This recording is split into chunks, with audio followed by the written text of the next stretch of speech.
With the amount of food wasted every year in industrialized countries, 1/4 of all the water that humans take from the planet goes into food that nobody eats. And 1/3 of the food that we produce worldwide is actually thrown away.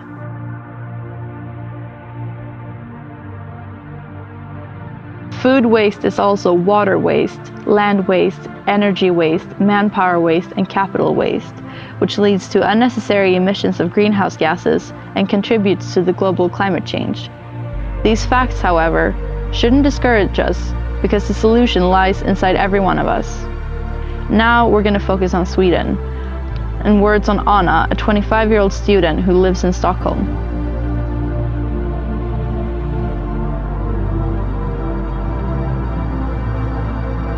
It's time to wake up.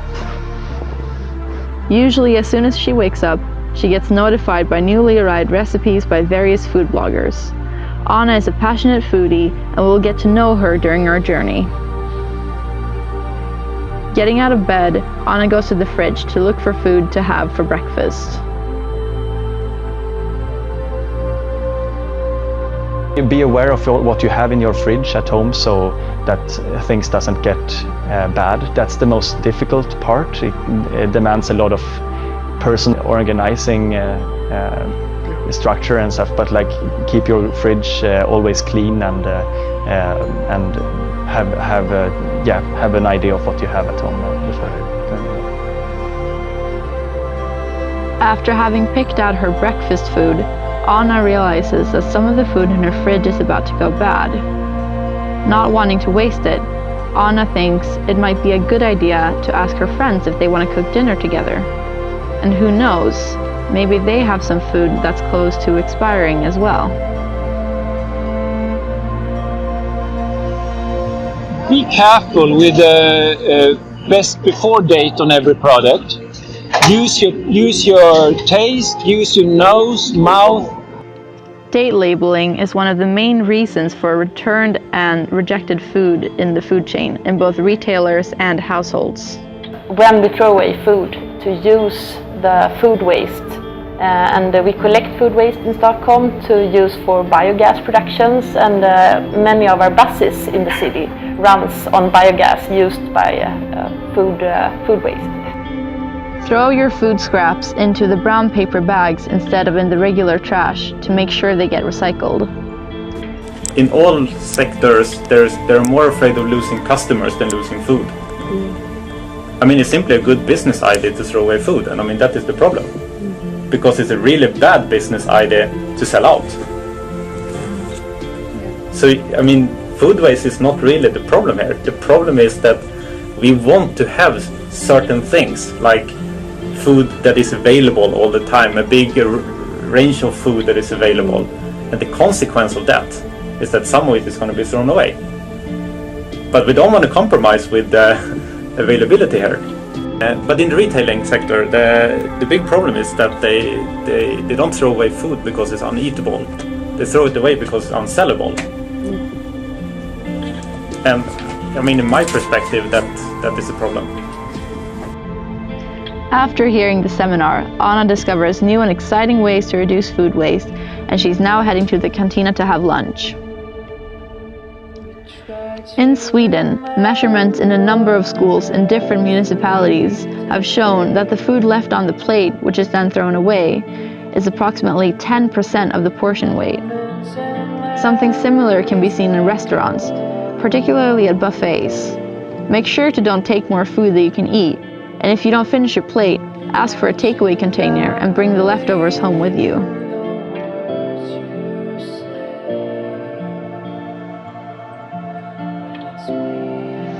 During the day, Anna is realizing more and more that she can actually play a role in fighting the food waste. Apart from studying, she checks her Facebook and comes across matsvinnet.se, a food blogger giving tips and advices to minimize food waste. Involve everyone more.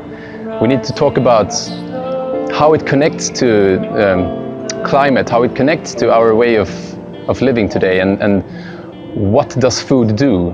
How? It's a part of our DNA, it's a part of our culture and society. So if we were to do that tell that story really interesting it would be easier for people to connect. And if you connect, it's easier not to throw it away just as such, like you don't see that because I wasted it, I binned it, it's gone now. It's not gone.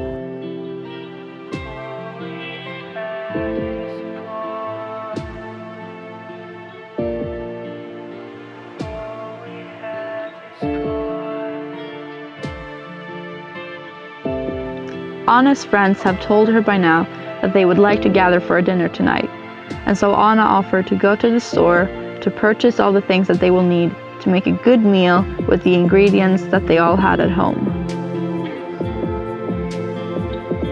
Go to a store close to you where they advertise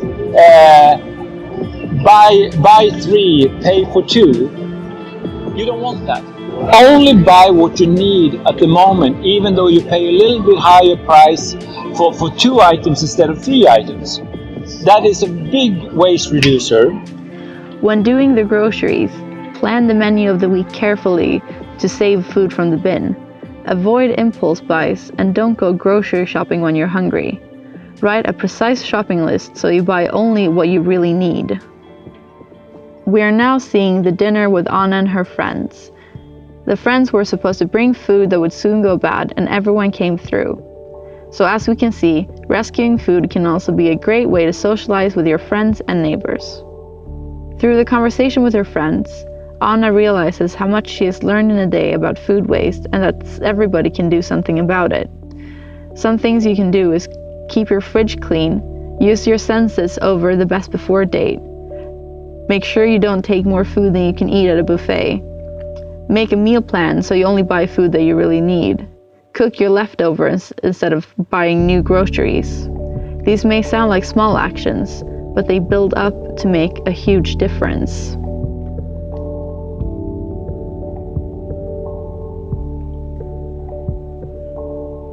By saving the rice for a later meal instead of throwing it away, Anna and her friends are reducing the food waste.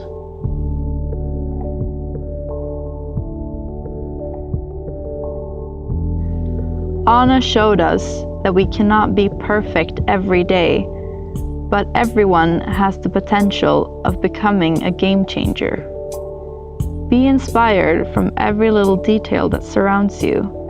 Reflect and evaluate on your everyday actions and learn from your mistakes, because there's always a way to change for the better.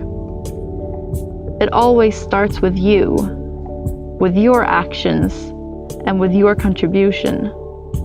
So now the remaining question is, will you make a difference?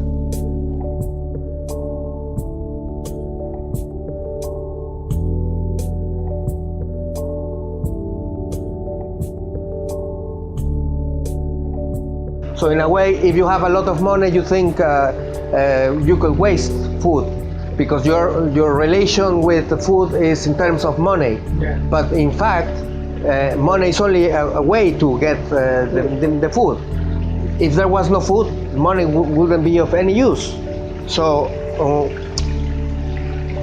if we understand this, like how we got to this point, maybe the fact was forgetting this elemental fact. Maybe we can try to remember that, and from there, start being more aware. I think we need to realize that going into a store today, we expect it to look just the same no matter what kind of season it is, right? And I think that's one big problem. One big part of the whole problem, that we have expectations that don't necessarily needs to be fulfilled, I would say. Just do something, do the smaller steps and go from there. And we believe that perhaps no one can do everything, but everyone can do something. So I would encourage people to take that seriously and actually believe that what I do every day, it does contribute to the bigger picture. I think you should try to learn more. Everyone should try to learn more about what kind of food is better for the climate and what is worse. And when we have looked into the food issue in Stockholm, we can see that, I mean, meat has a big impact on the climate. But even if you don't become a vegetarian, but eat less meat and eat more in season and eat more climate-friendly food, you can actually halve your climate impact by eating more climate smart.